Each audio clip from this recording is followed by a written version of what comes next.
तेज गरज और हल्की बरसात के साथ भारी ओलावृष्टि। खबर खटीमा जनपद उधम सिंह नगर उत्तराखंड से है।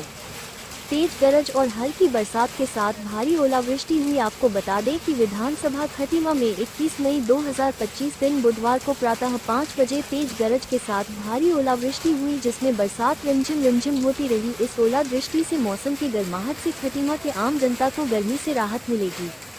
वहीं गर्मी एवं तेज धूप से आम जनमानस को बेचैनी, घबराहट एवं बीमारियों का सामना करना पड़ रहा था।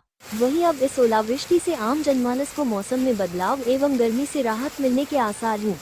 आप देख रहे हैं न्यूज़ लाइव पूर्वांचल। खटीमा से रिपोर्टर उत्तम कुमार के साथ।